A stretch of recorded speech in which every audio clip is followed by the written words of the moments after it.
you manage your glucose, you manage your energy, you manage your moods, like you prevent so many diseases. This is the Pursuit of Wellness podcast, and I'm your host, Mari Llewellyn. Hi guys, welcome back to the show. Today we have an amazing episode in store. I know you guys are going to love it. We are talking to Cara Clark.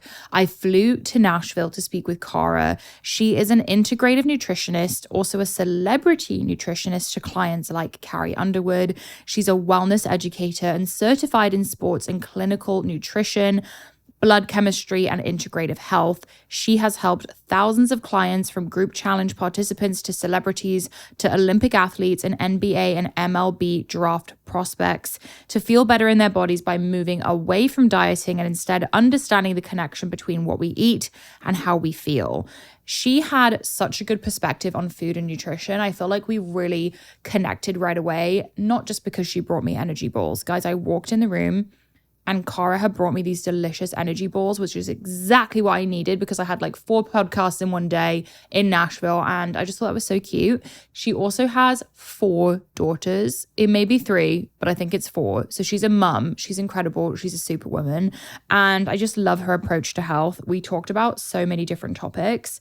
We talked about the most common barrier to losing weight, her thoughts on Ozempic, managing your glucose and diet suggestions, metabolic dysfunction, how histamine issues affect people, progesterone, what she thinks of the fruit first concept, fertility suggestions. She had a lot for that. So my fertility girls, listen up. Cravings and diet during pregnancy, processed foods, working with celebrities, biotoxin binders, dissociative eating, disordered eating, the dangers of social media, and how to keep kids' meals fun and nutritious, plus baby food recommendations. I had so much fun with Cara. I really feel like we connected and have a very similar approach when it comes to food. I know you guys are going to absolutely love this episode. So without further ado, let's hop right in and talk to Cara. Cara, welcome to the show. Thank you so much for having me. I'm really excited. We've already been having such an in-depth conversation behind the scenes because I feel like we have a lot of similar beliefs in this space, and I'm so excited to dive in. Yes. You are an integrative nutritionist, right, a wife, mother of 4 girls. Yes. I can't wait to dive into that and talk more. But I'd love to start with how you became so interested in this field and how nutrition has played a role in your life personally. Yeah, and there's different stages of that, so I'll try to make it quick. But I was also a college basketball player, and I forgot to mention that. But that's a big piece of my story because back when I was playing, I don't even know how many years, I can't do math that fast. There was nobody to guide us through performance nutrition. And I always knew that this was something that was like a whole, and even at a collegiate level, they would literally give me the same meal plan as the football players. And I was like, this is not right. And why am I getting sick every playoff season? 4 out of 4 years during playoffs, I got sick. And it was really frustrating because I was a starter. That's when you're supposed to be feeling your best. But my coach, God love him, he was a psychologist and he thought he knew better, but he would not let me study science because he was worried about how it would consume my time. So I was broadcast journalism in college, and which has been helpful for writing and that kind of stuff. But anyways, after college, I not only went through an identity crisis, I, didn't know how to feed myself because nobody taught me. I still wanted to perform, but I didn't know for what. And so I kind of went down the rabbit hole of disordered eating. And in order to kind of pick up my own pieces, I started studying nutrition, like what I was always so curious about. Like God put that in my heart to be so curious about performance nutrition. And so I kind of developed my philosophy to heal my disordered eating cycle, but also to support people that want to perform on a daily basis and not just as athletes. And obviously I have an athlete protocol as well, but I think generally people are always complaining about their energy. Energy is what? Performance. And so I created something that was sustainable, that wasn't a diet, that could help people perform and have energy, and then also be preventative of so much disease. And so I got started with sororities because I knew they were also struggling with disordered eating. So I was kind of just preaching to my own choir and trying to help these girls develop security around food and teach them how to grocery shop and all of that. And then I started having babies out the wazoo. So that slowed my role with the sororities. But then and you know how business grows and expands, like turned into seasonal challenges, that turned into a subscription model, that turned into a membership model, that turns into like group health pods, all these things turn. But after I was done having kids, I had 4 kids in 5 years. What? Yes. What? Mm-hmm. Oh my gosh. Yeah, I got pregnant on my honeymoon. So that says a lot about me. Like I was ready to be a mom. Like my husband, God love him, I've fallen more in love with him, in these last 5 years than I did at the beginning. He was just my means to an end. I wanted to be a mom. He was a means to an end. I wanted to be a mom so bad. Like my whole life, all I ever wanted was to be a mom. And so that in so many ways was like, it healed my identity crisis. It healed so much for me that I was like yearning for. And, and marriage is obviously its own thing. But yeah, I'm like, we're 15 years married. We have a daughter going to high school next year. So There's been a lot of ebbs and flows. But when I was like 2 years out from nursing my 4th child, I got really sick. And in that process, I was healing my 4-year-old's, dare I say, injury from conventional medicine. And I was working with a functional medicine doctor and some other specialists and doing my own stuff with her to heal her, put her on several protocols. And as I was working with that functional medicine doctor, she's like, when are we going to work on you? And I was like, what about me? And she's like, you're so stressed. And I was like, I've always been this stressed. And she's like, that's the problem. So I had what she diagnosed as walking mono for like 9 months. Wow. I couldn't even turn my neck. Like functional mono. Mm-hmm. Wow. Like just Epstein-Barr flare-up to the max, which made sense because I had a history of chronic histamine issues with hives and stuff like that. So I went on my own healing journey outside of food and exercise, which I was doing so perfectly that, I was almost ashamed to admit I was so sick. And there was more happening. I had insomnia. I couldn't have a business meeting without crying. Like I felt bad for anybody meeting with me. I would just sob. Like I was so overwhelmed.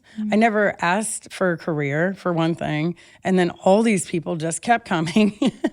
So when I worked through my own health issues, I developed a more integrative approach to helping clients that includes the nervous system, that includes circadian rhythm, that includes hormone health. And most of the time I'm telling people to eat more and slow down, Mm-hmm. So in terms of your histamine issue and nervous regulation issue, like how did you approach that? Because I can relate in a lot of ways. I feel like I can eat the right things, take the supplements, exercise the right way. But when it comes to slowing down, I think that's the biggest challenge in a way. It totally is. And I learned how to really meditate, and I call it listening prayer because I have a very strong faith worldview. And I had an experience with my listening prayer once where I could actually cry, but Jesus walked me through healing waters and I never got hives again. And so there's so many sides to it, but we're not calculators. We're not just clinical. We're not just physical. There's so much more to the human than just what appears, And so the histamine system, I've learned over the years, is really kind of controlled by the adrenals. And so when the adrenals are not functioning well, and this can happen, like I was saying before, sorry to get emotional. What the heck? It happens period? It happens all the time on the podcast. Okay. Something comes out, Yeah. For me too. Yeah, and I've never really shared that on anything outside of my own stuff, but it's a longer story too. But I had hives, chronically here and there from the time I was 8 to 34. And then I've never gotten them again. So there was some spiritual healing involved. And then, the emotions of regulating the nervous system and learning how to breathe right. Like, I don't think I knew how to breathe through my diaphragm because nobody ever taught me. And then having nervous system dysregulation and cortisol metabolic issues can, like I said, happen in vitro. Like, this isn't something that I started. Do you think it's passed down from our mothers? Yes, and I learned this the hard way because I have a daughter that has been struggling with asthma. And so I had to go back to that root and keep digging for that root. Like, why is her histamine system more sensitive than the other girls? Why does she have spring allergies? Why does she have asthma during basketball? Like, I started asking myself these questions and digging into similar podcasts to yours and, going to my favorite experts for help because I'm not the end all, right? So when I started working on her adrenals and I saw the improvement in her histamine system and really like regulated her asthma, her lung issues, I'm like, okay, well, there's something to this, That's our own story. I'm not promising, these crazy healing stories for everyone, but. Would you say histamine issues show up differently in everyone? Because for me, I've struggled with acne for 10 years. Some people have horrific gut issues. Like psoriasis. I feel like these show up in different ways. Do you feel like the solution can still be applied to everyone? Like, would adrenals benefit me? Would they benefit someone with psoriasis? Yeah. And I think it's honestly easier for adults a little bit because food obviously plays the biggest role in gut healing. Like, I have a daughter that's 14 that's also struggling with some skin issues, and we're working on healing that, but she's also a very competitive athlete that needs a ton of calories, and it's hard for her to, be out with friends and not get ice cream or whatever it is. So I have an autoimmune protocol, which is really like an anti-inflammatory protocol, and it really kind of cuts to the chase on a lot of different issues. So it takes all of the energy, not all of it, but like 60% of the energy your body is using on digestion. So our body's digestion is a lot of energy, which is why some people say like go longer without eating, give your body a longer break because it's consuming. It's, you have to use energy to digest. So the autoimmune or anti-inflammatory protocol, it actually floods your body with nutrients without using all the energy. It doesn't take as much energy to digest it. And so that would be like my kind of like all-in approach on a lot of like inflammatory issues. So, and the reason I say inflammatory is because, histamine alone is not ever the problem. There's other things associated. And so now we're talking adrenals. Well, adrenals too, there's like usually other things stacked, right? And that's why we need an integrative approach. Like there's a lot of people I won't work with that aren't already seeing a therapist. You know what I mean? So there's that emotional piece with adrenals that's sometimes like very hard to work through for some people. So can you just take a supplement and heal the adrenal system? No. But with my 12-year-old who has some asthma and histamine issues, we do breath work a lot. We do a lot of prayer. I'm very available to her when she's heightened. I understand like my kids' emotional needs. And I feel like that's what helps to resolve the adrenal system. As adults, like we can do a more restrictive diet, so to speak, to help heal the inflammation and sort of reset our system. We can fast. We can do stuff like that. Not intermittent fast. I'm not promoting that for women. I'm not a fan of intermittent fasting. I wake up starving. Right. And you should, as you should. The woman's internal clock, it doesn't function like a man. So whenever somebody tells me, so-and-so said to intermittent fast, I'm like, were they a guy? Listen, my husband loves it. Yeah, he'll go a whole mine's day. fine. And he's fine. But I really do think there's a huge difference between men and women in that way. For women, it's much better to incorporate fasting with the full 24 hours. Or like when my clients get to 36 hours, they're like, I can do 72. I never recommend more than that. And I always would like them to be monitored. I'm not like giving the green light to all of that. But if you need a full body reset, it's 24 hours. It's not going to be the 14 hours, 16 hours, and then cramming all your food into this, period of time. In fact, my philosophy says to eat within the hour of waking up. Oh, really? Yeah. Because of hormone health? Mm-hmm. Okay, that's interesting. Cortisol. Yeah. And then cortisol protects progesterone. And so the female endocrine system relies on the food that we eat. So we're not using cortisol. I feel like progesterone is like kind of an epidemic right now. Everyone has really low progesterone. Me included. Right. I had to start taking bioidentical progesterone. Yeah, so I agree with you. There is an epidemic in that, and that's a very bio-individualized approach. I would love to dig in to that with you. But yeah, cortisol is a precursor for progesterone. And if you're on the West Coast or like in New York, like people think it's really good to, stress out. You thrive in stress, and a lot of people do. Yeah. Yeah. What's hard is slowing down. What's hard is regulating cortisol. So I incorporate like the circadian rhythm, like, okay, what time are you up at night? Are you being able to fall asleep? Cortisol is the yang with melatonin. And so if your melatonin is dysregulated, your cortisol is probably going to be dysregulated. So that would be like my starting point with somebody is circadian rhythm and cortisol. When you say anti-inflammatory diet, what does that look for you? Are you more of a keto approach, more of a paleo? Like, It's funny we're getting into this right away because that's not even my philosophy. Oh. That's my philosophy to heal. So when people come to me, I'm like, do you want to just have energy and feel better, or do you want to heal? So I leave it up to them. You know what I mean? I'm not the driver. I'm just MapQuest, like Waze in this day and age. I'm not going to determine that for them. So my philosophy is very non-restrictive, that the body knows, that you get to decide for yourself. It's intuitive. But with that in mind, I teach to eat within the hour of waking up. I teach to eat every 4-ish hours after that, especially if you're a cycling woman. If you are not cycling anymore, so perimenopause or postmenopausal, then you can get away with 5 hours.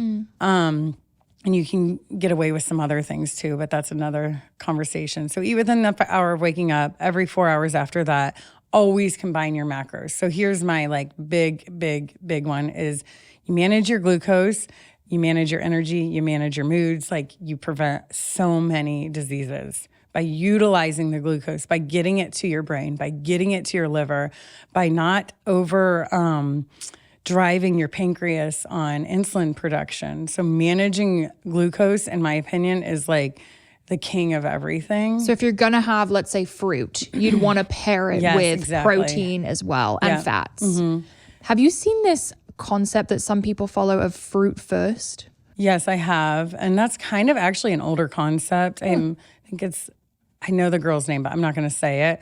And I would say okay, I understand you want the antioxidants, you want the vitamins to hit, but you also have to be protective of your glucose. Right. So that is the most important pillar of my philosophy. While it's not the first pillar, I do it in order. Eat within the hour of waking up. Every 4 hours, always combine your macronutrients. And I teach 50% carbs, which is unheard of, but I like to work with women. I don't like to work with men. So I'm very much pushing them off. I don't blame you. Yeah.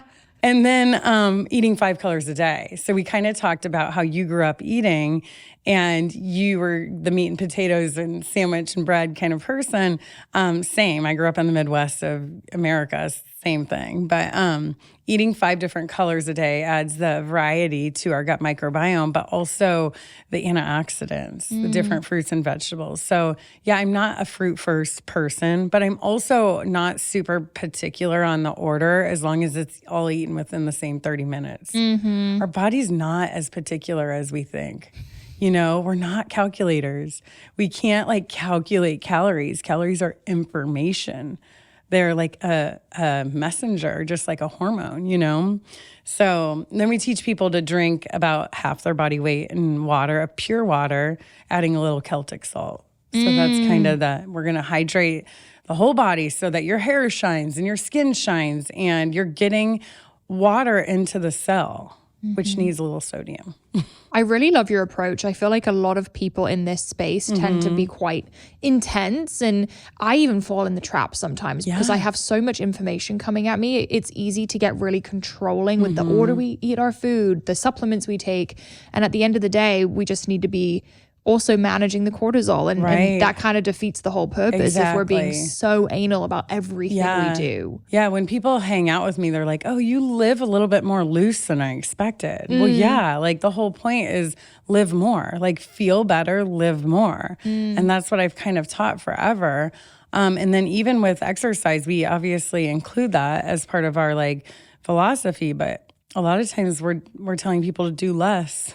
Do you feel like women are doing too much HIIT workouts lately? I just think that they're not mindful of their stage of life, their stage of hormone life, as well as their stress. I think and their cycles. So like, I know that's kind of a lot at, coming at women, but when you have this intuitive approach of life, which is that's the final piece of our philosophy, is like, it's intuitive eating. It's intuitive living. Like avocados are so good for most people, but for some people they're terrible for. They cause them more inflammation. They're an intolerant food or whatever. Like some people do great with chickpeas and some people do horrible. Some people do fine with oats. Some people do terrible, but you can't go by somebody else's standard. Yep. You have to intuitively know that yourself. So I look at workouts the same way. Like, am I waking up feeling like pretty low energy or like stressed or overwhelmed? Like what is going to support me that day? And I'm looking at the big picture. Like where am I in my cycle? Okay, I can push through. Like if I'm in my follicular stage, I'm going to push through. I'm going to take advantage of muscle building in that stage. If I'm like premenstrual, which is right now, I'm going to like take it easy and probably go for a longer walk and do some sort of like Pilates. And I shouldn't say Pilates is easy, but like it's something more flowing and not so like hard hitting. For someone listening like myself who's trying to get pregnant, we're in the fertility stage. What do you recommend for nutrition and working out? So same as the philosophy I just said, but like so many other people that have been on your podcast, I'm a big fan of supporting the foundation. So like supplementally, I would want to just do like the core foundation support. And then potentially if somebody's dealing with chronic inflammation, so that's what we were kind of getting into, I would actually recommend them do the anti-inflammatory protocol, which is not limited carbs. It's the same like macro breakdown as what I teach, but it's food restricted based on supporting the foundation of your body, getting rid of excess inflammation. So that's not conflicting with a healthy pregnancy, So inflammation in turn is important to lower when you're trying to get pregnant. Yes. Okay. Absolutely. And so I've had a couple clients get pregnant using my anti-inflammatory protocol. And they're like, but I'm not having pregnancy symptoms. And I'm like, you're not inflamed anymore. Wow. Like, she's like, should I be taking magnesium? Like, well, we'll see. Like, you may not need it. Yeah. I wish I knew this when I was pregnant because I was severely ill. Like, okay, so what should you take if you're severely ill and pregnant? I mean, that's the thing is people are always like, what should I take? But a lot of times it's like, what should I take away? I should have been doing more detox baths. I should have been taking magnesium. I was 24 to 31 when I was pregnant. So this was like premature in the integrative part of my, I was eating balanced blood sugar. I ate all the right things. I was eating high omega-3s, flaxseed and all the seeds and obviously fish and that kind of stuff. But yeah, I think again, like anti-inflammatory, getting rid of all the excess inflammation and letting your hormones, respond well really helps a lot. And it's not a guarantee that you won't be sick. I think there is some genetics involved in, the hypermeiosis or whatever it's called. So yeah, B6 and ginger was like my go-to all day long. And then there's AccuBands or whatever, the acupressure I've seen those. bands.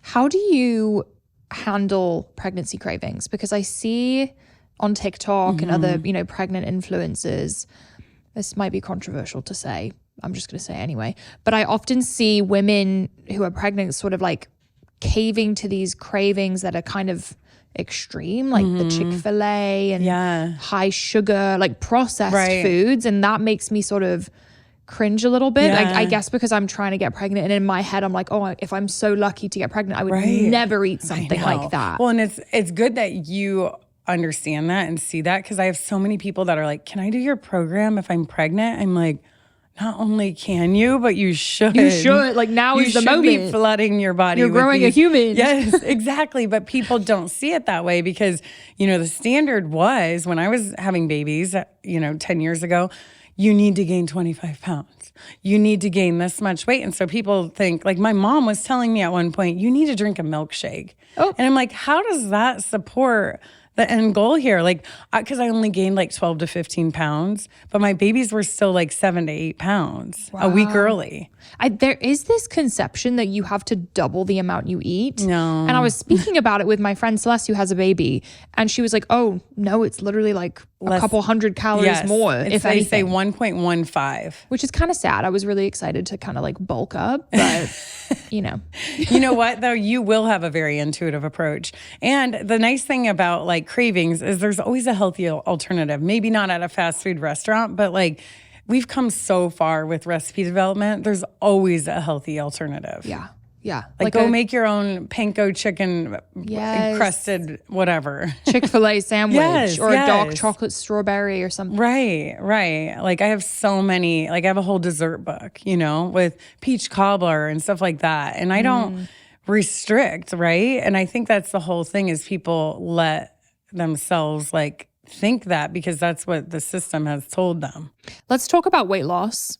When people come to you and they want to lose weight, what would you say is the most common barrier for them? Like what's the most common issue getting in their way? That they think it's weight that they need to lose. Like they think if I just lose this weight that I'm going to feel a certain way. And losing, again, go back to numbers. We're not calculators. That's fleeting. And so I've seen, you know, I've been doing this for 17 years. And I've seen the scale really be a driver for people, and then their results aren't sustainable because then they go right back to the way they were eating or whatever. They can't wait to have a brownie again or whatever it is. So with weight loss, I always say, well, what got you here in the first place? Okay, let's evaluate what got you here in the first place. And let's do like a root cause assessment of why you have the weight. Why did your body adapt to this size? Because you can't just do a deficit and lose and sustain that because your body's already adapted. So we need to target the reason why it adapted. And again, that's like cortisol, adrenals, like stress, trauma, like you name it. Those are all a part of it. And so I evaluate people. I don't work a ton of one-on-ones. So don't just like email me out the wazoo asking. I have programs in place for all of this. I actually have a weight loss masterclass where I break down the hormones. And that's like, remember I was saying yin and yang with melatonin and cortisol. There's yin and yang with your hunger hormones. There's yin and yang with every hormone in the body, estrogen, progesterone. And so we break all that down. And then we break down like, is it visceral fat? Okay, if it's visceral fat, that's the really hard kind. It's been there for a while. There's probably some insulin resistance involved. There's probably, you know, like our body's not optimized. We need to change some things. We need to support the liver. We need to do more sauna, that kind of stuff. When there's subcutaneous fat, which is the really soft kind, you actually don't have to work as hard to lose it, you know? And then when there's inflammation, you need a whole different approach entirely. You need that anti-inflammatory protocol. I often feel like when I get questions about weight loss, people have this perception of like magic food. Yeah. Like, oh, if I eat green beans, therefore I will lose weight. If I eat a salad every day. Right. Which is just kind of... They think that they have to be hungry to lose weight, and it's actually the opposite. You actually need to be fueling your body for where it's at now. So like if you're a higher weight, you need more calories to burn efficiently. 100%. And I feel like when I started learning about nutrition, I realized that, let's say a Starbucks Frappuccino that has 800 calories is a whole meal. Like you could eat salmon and potatoes and salad and be full for much longer than the Frappuccino. Right. And I remember that being a big like aha moment for me, and choosing the things that I felt like were going to get me through the day. Right. And just that switch alone. I mean, when I first started eating healthy, I pretty much copied my husband's style of eating, and he's a bodybuilder. So I did oatmeal, eggs, like definitely way too much food. The fitness way. But like it was a better choice than the 2 muffins I was doing prior. Absolutely. And I was able to have a better mood. It was just like a better step in the door. Right. And I do think a lot of women struggle with this idea of like overly restrictive eating, over exercising. I mean, both of us lived in Southern California. It's rampant there, and people are now using Ozempic to curb their appetite. How do you feel about Ozempic? That's a question I'm getting a lot, and people are very curious about right now. There's so many other things I would like to try before resorting to something that could potentially harm several different organs, especially your stomach. I'm hearing, you know, research is finally coming out a little bit. And that's the thing about taking something new is you don't really know. You're the guinea pig. You're a guinea pig. It's a crapshoot. So nobody really wants their stomach paralyzed forever. And, you know, we're not sure what the risks associated are and for what. I don't know anybody that's been like, I feel so good. Right. And so and then also then what happens when you come off of it? But the problem is with our culture, and like we've already talked about this, is people just want to take, they want to consume. We're just a culture of consumption. We overconsume everything. We overconsume information. We overconsume supplements. Like people come to me taking like 30 different things.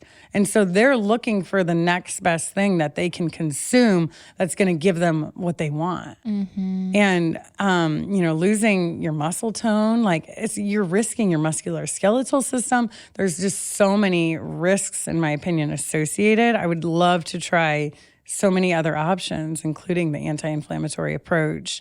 And a lifestyle approach. But the problem is people aren't willing to put that time and energy there because they don't have energy, you know? And I think social media is contributing in a negative way because we're seeing people drop 30 pounds between 2 posts. Right. Do you get what I'm saying? Right. Like all of a sudden, someone we knew has lost 30 pounds overnight, and the comments are like, oh, she must have done Ozempic. Like it's kind of... When they're saying, I'm eating whatever I want. Oh, right. Stuff like that. And it's like, well, why do you want to eat goldfish? It's like a bite of a goldfish. Yeah. Like, why do you want, like, let's get to that root.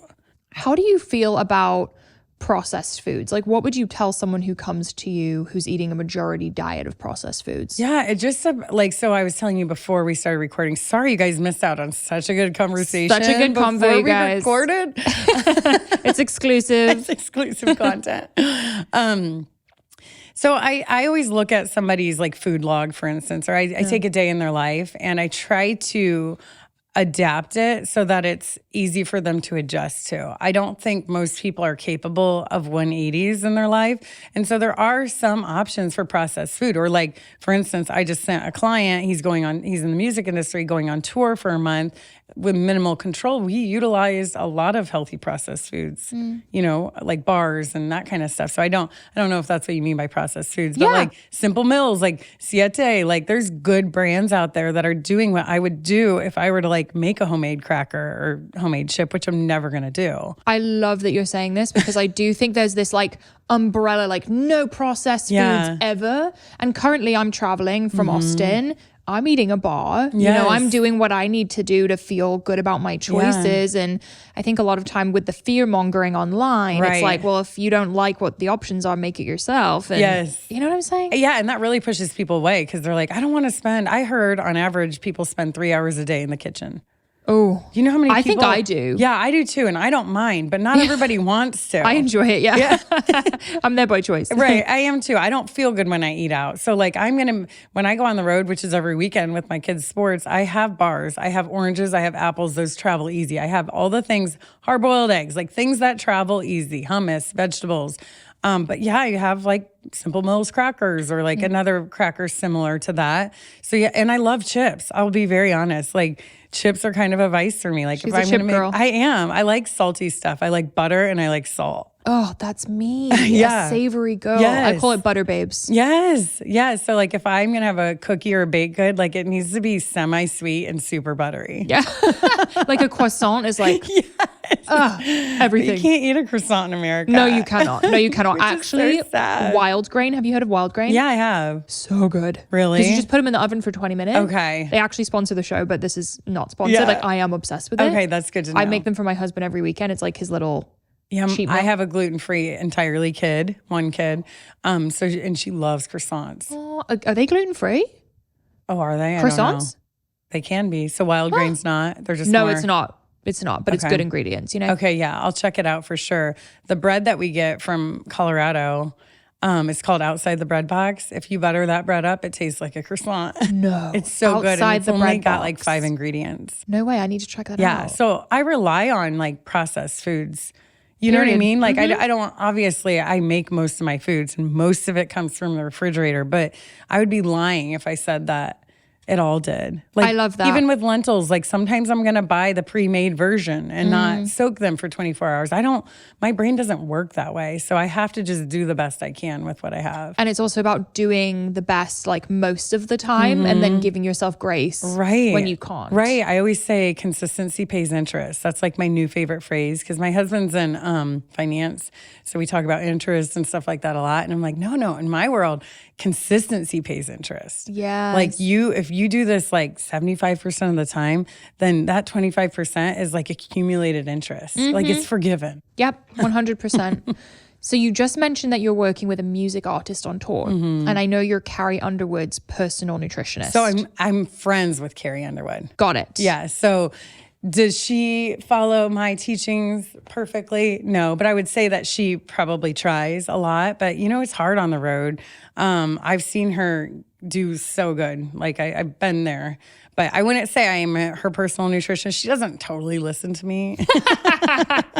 I love the honesty. She would appreciate that. But she thinks for herself. Let's just put it that way. I think a lot of people would be very curious about, working with celebrities. Are they coming at nutrition with the same goals as like us, like average people? Kind or of. are they on the go more? Like what's the vibe? I think they're just trying to feel good. And that's why my book that comes out in a year, publishing world is really slow right now. It's called The Feel Good Way. And I think that like people like the, entrepreneurs and the entertainers and the people like that I work with, they just want to feel better. And to be very honest, they're feeling gaslighted by their doctors, and I don't want to throw doctors under the bus at all, because I think it's actually the insurance system that's the problem, and I will throw that under the bus. But anyways, they come to me and they're just like, I need to feel better. Like for instance, and I'm not going to name any names, but this guy, he felt like he couldn't get deep breaths, and like, a couple tweaks, and he's like, I am breathing better than I ever have, and they aren't getting proper sleep. And so like trying to manage that kind of lifestyle with the techniques that I teach, the food, the exercise, the water, with Celtic salt, magnesium, the foundational support, that kind of stuff, it really does change their life. It adds more value because it's a very hard life. People don't understand. And I've worked with professional athletes and the same thing, like perform, but like sleep in a hotel. You know what I mean? I think I think that's wild. Like even me just being away from home, I have my supplements ready. Yes. Like I'm trying to stay so on routine, but just being in a new environment in itself is really difficult. Like I never sleep as well in a hotel as I do at home. Yeah, try an RV. Like that's what these people like. When they live on tour buses and stuff like that, or like I think of the NCAA March Madness because I was a basketball player. Some of these guys, if you're looking at their time zone, they're playing at 11 o'clock. No, you know what I'm saying? Like that's not good for anybody. And so like managing this lifestyle, they just want to feel good. Yeah, that's all they want. They don't want to be injured. They want to feel good, and that's all they care about. It really confuses me, even with Taylor Swift on that Eras tour, when they're like, I mean, how many concerts did she do? Hundreds? Like, that's crazy. Yeah, I can't even imagine like the inflammation, cortisol, circadian rhythm issues. I'm too sensitive for that. I could never. I am too. I could never. I'm so sensitive that when I travel, I have to take biotoxin binders because I just don't know what the environment holds. Wow. What's a biotoxin binder? It just binds up anything that like is new to your body, or like, I don't want to give people an out, but like if you're going to have a glass of wine, I need that. Yeah, so high vitamin C, a biotoxin binder after, and it doesn't cause the same harm. Huh. Okay, good tip. It pulls it out. It's kind of like a magnet. I feel like a lot of us eat in kind of a I think we're all dissociated all the time, if I'm being honest. Yeah. Like when you see people walk around with their head in their phone. Oh, this is such a good point. You're eating in the car. Like everyone's just dissociated eating and running around. Like how does that affect our digestive system? Well, it's almost like you knew I wanted to say this because digestion starts with smell. So it starts in our nasal passage. And if we're not being or mindful of the moment, then we're already like skipping a couple steps. If our digestion is starting with taste, we're in big trouble. Then that didn't give our stomach enough time to create the acids and the enzymes that we need to break down food. So I try to get people when the first thing they say, I can't digest this, I can't digest that. What can I take? you know my answer. What can we take away, first of all? But second of all, let's relax the nervous system. Let's get into parasympathetic nervous system before you eat, like prayer before a meal or breath work before a meal. So I have them do like 5 breaths in, hold for 5, 5 breaths out, hold for 5 times. So 5, 5, 5, 5 times. And it gets their body into parasympathetic mode to improve the digestion, so that digestion is starting with the smell and not when it hits the stomach. I actually didn't know that. Oh, good. That's I'm glad good I for taught me. you Yeah. something new. And do you want to like sniff the food? Is that part of it? I mean, it is. I mean, it's the aroma of like cooking it. Yeah. And, you know, you go into a restaurant, you start the digestive process by the smell. But yeah, you do want to sniff it for sure. Do you feel like with the dissociation and social media and kind of where the world's at right now, is that contributing to disordered eating? Like, are you seeing an increase in people struggling with that? You know, I haven't actually seen an increase. A lot of people that are struggling with disordered eating, they don't necessarily want help, you know, or they're not asking for help. Somebody is asking for help for them. Yeah. And so that's kind of the tricky part there. I have worked with people that have suffered immensely from disordered eating, and they were the ones asking for help. And so I feel like the new disordered eating is like Ozempic. Wow. You know what I mean? Yeah, that's a great point. I mean, we're seeing a whole new wave of disordered eating. Right. And they're not calling it what it is. That's true. And I also have had conversations about the fact that some health influencers online are potentially struggling themselves and then almost promoting what they're doing, and people are interpreting it. I mean, young girls are on TikTok and Instagram watching this information and thinking that it's health advice. Right. And my daughter's friends, my kids don't have social media, and they probably never will. That's another conversation for another day. But their friends are asking them to ask me. Wow. Because they want to know about the skincare. They want to know, like they're eager to know, but they're not just consuming it, which is actually quite impressive to me. That is cool. Yeah. That is really cool. But I was cool. telling one of my daughters, because they still like get on YouTube and then they find TikTok on YouTube and stuff like that. And I was like, these people are getting paid to say what they say. So like you have to be really careful. You know, I don't know if you saw that article that came out that says only 2% of health advice is true on TikTok. Wow. 2%. People are using it as a search engine for information. Right. I don't know. I'm not on TikTok, so I don't know. I wouldn't even, don't even dip a toe. I'm too old. I think I'm bridging on too old as well, frankly, because I'm on there and I'm like, I don't relate to any of these people. I think I'm in the wrong place. I feel like you're definitely an old soul. I'm millennial, but just, I'm an old soul. Yeah. And I think just from what I've been through and being in fitness and health, it kind of like speeds up your maturity a little bit. And I'm just not, anyway. Well, and I think that you're aware of like the dopamine cycle of it too. And I think that that's kind of the things that, in my opinion, that people are struggling with is like getting their next hit instead of like regulating their neurotransmitters, which is a part of this whole process, you know? And it's an addiction, the speed of everything. People are playing videos on 2x mode because they can't even stand to sit there. Oh my gosh. Yeah. You're like terrified. I am. So your kids are not on social media? No. That's impressive because the oldest one's 14, you said? Yeah. She's asked for Instagram. She's asked for Snapchat, and it's just a hard no. Wow. Good for you. That's impressive. I'm the mean old mom, but I really like hanging out with my kids. Like I take them everywhere with me. I do everything with them. So like we have really a lot of like real connection and not virtual. How do you keep your kids' meals fun and exciting, but also nutritious? So my kids could literally teach what I teach by now because they want to feel good. They all play sports. They strive to do well in school even without me putting pressure. They want to look a certain way, so they know what I teach. They know that they're supposed to eat 5 colors a day, and they know they're supposed to eat a protein with every meal. And I think that's, what gets lost with kids. It doesn't translate. Kids just eat carbs and a lot of processed carbs all day long and like high sugar. And I don't restrict that from my kids. I mean, obviously I don't have it in my house, but even when they're at a friend's house, they take chomps with them. No. Yes. Stop. That is Because they're- amazing. And then this morning, my daughter was having sourdough. She's the one who's gluten-free, so she can only eat homemade sourdough. I mean, that sounds pretty I like great. long ferment it. But she was like, Mom, I didn't have any protein. And can you like warm me some bone broth? What an adorable child. I mean, Yes. And so like my kids are a little bit weird. College is going to hit them hard when you don't have all the options in the world. But where's my sourdough? Where's my long fermented sourdough? Yeah, Mom, this sourdough was clearly not fermented for 24 hours because it hurt my tummy.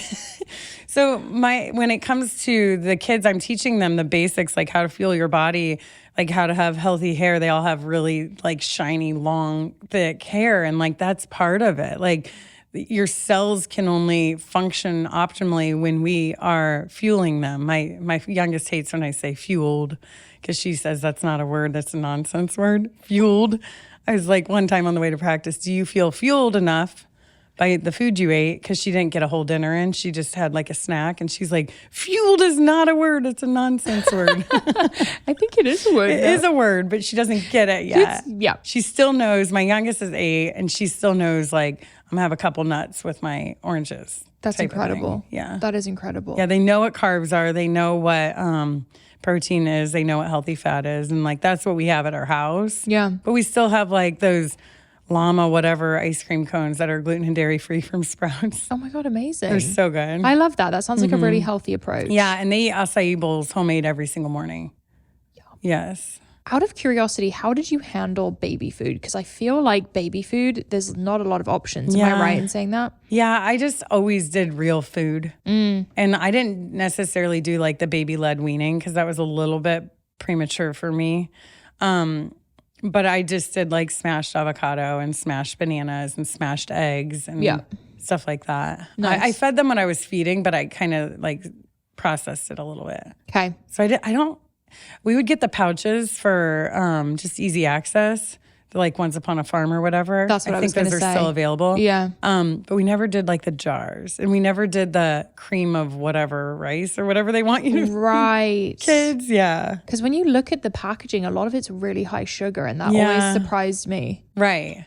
Well, breast milk is high sugar. Oh, Yeah. is that So why? babies' brains take like a different macro breakdown to develop. Got it. Yeah, so higher fat, higher sugar. Like the letdown of milk is sugar, and then it turns fattier. I had no idea.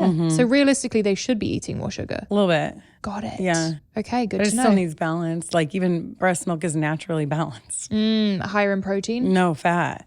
They don't need a lot of protein. Got it. Okay, this is good for me to know because I would have fed my baby like too much protein probably. So Yeah.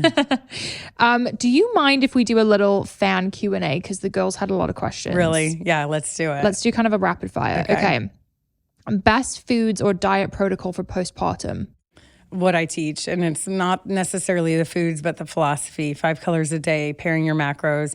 Energy bites, the things I brought you, are like clutch when you're postpartum because you're ravenous if you're nursing. You need to have healthy options around. Guys, Cara brought me energy bites and they look amazing. I'm going to eat them right after, so I'm so excited. Nutrition tips for insulin resistance. So that's where I would go autoimmune or anti-inflammatory protocol. It kind of just like allows your body to heal and surges your body with nutrients you need. And then I would be dropping the carbs at that. If you're sure you're insulin resistant, I would be dropping the carbs to allow the body to heal. Okay. Eating when you have high testosterone. Interesting. I wonder if this is a female or a male. Female. Okay, so it's different for female and male. Generally, I would actually start with the anti-inflammatory protocol because high testosterone can be associated with autoimmune reproductive disease, and that's where I would start. Okay. Navigating a menu when eating out. Yeah, that's always a good question. I examine the menus before I go because I don't want to feel the pressure to choose.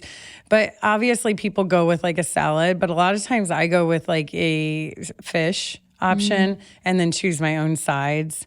We can't always control the oil that it's cooked in, but I think that the goal is, if you're going to be social and eat out, is just to make the best choices and not worry about it. If I'm feeling brave, I will ask what oil they cook in. Oh, really? And I'll say like, I'm allergic to canola oil. Can you use butter? And they do? Yeah, they've done it before, but I get nervous. Yeah, I know. Because I don't want to be annoying. I know. I'm like that 11 out of 10 pedestrian that if somebody lets me go, I run across the street. Same. And so I'm like weary at restaurants. Like I don't want to make somebody mad and have something end up in my food. Same. But I also feel like seed oils are in my body for 3 years and it gives me so much anxiety. I know. I agree with that. Whew, okay. How to eat more protein as a vegetarian? That is tricky. But we use a lot of like seeds and legumes and marine collagen for our vegetarian options because I'm not really a big soy fan. But fermented organic soy once a week is okay. Have you ever helped someone on a parasite cleanse? Yes, but I don't recommend jumping into parasite cleanses without supporting the foundation for like 30 to 60 days. Okay. Any cleanses, no detoxes, no anything, and unless the foundation is supported. But yes, I have. Okay. What does that look like? I mean, they love to send me pictures. People love to tell me about their poop. It's hilarious. No. Yes. Because Emily always asks me about it. It's just so uncomfortable, you know? About your poop? Yeah. Yeah, I know. Yeah. It's definitely uncomfortable with listeners. The stool tests, like the whole, you know, you got to get. You can tell a lot about people's health by looking at their poop. Oh my gosh, it's so revealing. Does it sink or swim? Does it? Or like the candida, like everything. Mm-hmm. Is sweet potato better than white potato? Yes and no. I'm a fan of all potatoes. I don't like to rule out things that can be grown in our vegetables, but a sweet potato has a better effect on your glucose than a white potato. And people that struggle with like small intestine bacteria overgrowth struggle with white potatoes. I love sweet potatoes. Yeah, I do too. I think they're better. But anyway. I also love white potatoes. I love potatoes in general. Butter, potatoes. Ugh. I feel like I digest them way better than like rice. Totally. I'm a potato I do fine girl. with rice, but I don't do well with many other grains. Yeah, I feel the same way. But I'm with you. Like potatoes can go on the menu every night. Because you can smash them, you can mash, like whatever. You can do so many things. Roast them. Yum. Yeah. Cara, now it's time for the question we ask every guest. Hey. I started this podcast because I believe everyone's pursuit of wellness looks different. What does wellness mean to you? For me, it's that integrative approach of mind, body, and spirit. Like I really think that we take on food to build that foundation, to build the physical body so that we have the energy to pursue emotional health and spiritual health. So wellness to me is well in the mind, body, and spirit. Beautiful. Thank you so much. Where can everyone find you? You can find me on Instagram, Cara Clark Nutrition. That's where I'm the most active. Facebook. I think we do a little Pinterest here and there. And then my website is almost officially updated. And it might be, I guess, by the time this launches. Yeah. Amazing. CaraClarkNutrition.com. Thank you so much, Cara. Excited for your book too. Yes, me too. Thank you for having me. Thanks for joining us on the Pursuit of Wellness podcast. To support this show, please rate and review and share with your loved ones. If you want to be reminded of new episodes, click the subscribe button on your preferred podcast or video player. You can sign up for my newsletter to receive my favorites at marilewellen.com. It will be linked in the show notes. This is a Wellness Out Loud production produced by Drake Peterson, Fiona Attix, and Kelly Kyle. This show is edited by Mike Fry, and our video is recorded by Luis Vargas. You can also watch the full video of each episode on our YouTube channel at Mari Fitness. Love you, Power Girls and Power Boys. See you next time. The content of this show is for educational and informational purposes only. It is not a substitute for individual medical and mental health advice and does not constitute a provider-patient relationship. As always, talk to your doctor or health team.